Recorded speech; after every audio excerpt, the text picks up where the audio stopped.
সেই টাকাগুলো গেল কোথায়? সব 1 2 3 ঝাড় সব গেল কোথায় টাকা? কেন হিসেব দিতে পারছেন না? কি হিসেবের কথা বলবো? প্রধানমন্ত্রীজি 12,500 টাকা দিয়েছেন একটা বাথরুম তৈরি করার জন্য, সেটাও ঝেড়ে দিয়েছে। সব বাথরুমের টাকা সেটাও ঝেড়ে দিয়েছে। আজকে যদি 100 দিনের কাজ আপনারা না পান, তার জন্য বিজেপি দোষী নয়, দোষী এই সরকার, যে 2,30,000 কোটি টাকার হিসেব দেয়নি, সেই জন্য আপনারা এই টাকা পাচ্ছেন না। টাকা পাচ্ছেন না বলেই 100 দিনের কাজও আপনারা পাচ্ছেন না। বিজেপি আপনাদের কাজ আটকায়নি, কাজ আটকেছে না, কিন্তু মিথ্যে কথা বলে যাচ্ছে। সারা মিথ্যে আপনার দুর্নীতি রাশিতে জন্ম তো মিথ্যে কথা বলে যাচ্ছে।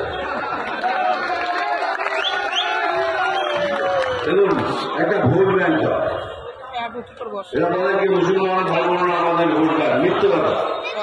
মুসলমানরা ভাই বোনরা তো দুধের গাই, দুধ দিচ্ছে ঠিক আছে, দুধ দিলে ক্যাচ করে যাবে এমন দূরে ফেলবে। দেখুন 10 বছর ধরে মিথ্যে কথা বলছে মুসলমান ভাই বোনদের, কিছু দিয়েছে?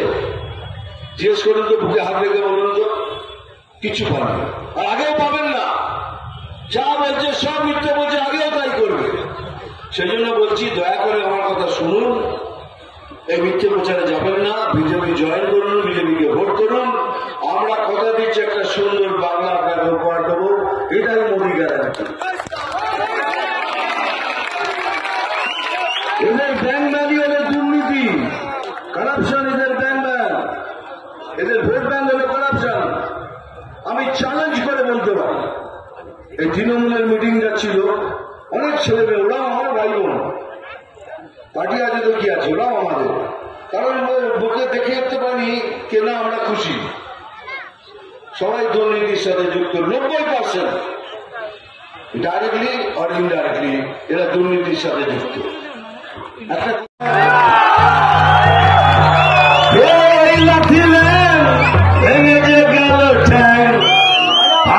মাথায় তোমার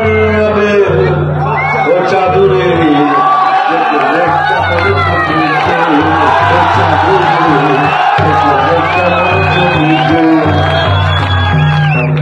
আমি অনেকদিন আগে, 20-25 বছর আগে, আমাকে দিয়ে বাবুল সেন মিউজিক ডাইরেক্টর আর ফুলন মুখার্জির লেখা একটা গান আমাকে গাইতে বলেছিল। সেই গানটা আমি গেয়েছিলাম, কিন্তু আমি জানতাম না সেই গানটা আজকের দিনের এই বাংলায় কতটা ইম্পর্টেন্ট হয়ে গেছে। নরায়ণ সারাদিন এই আজকে কার্যক্রম সাকসেস হওয়ার জন্য এরা কাজ করেছে। এই দলের সভাপতি নারায়ণ বিশ্বাস একটু ফুলের তোড়া দিয়ে সম্মানিত করবে। বন্দে মাতরম, ভারতীয় জনতা পার্টি জিন্দাবাদ।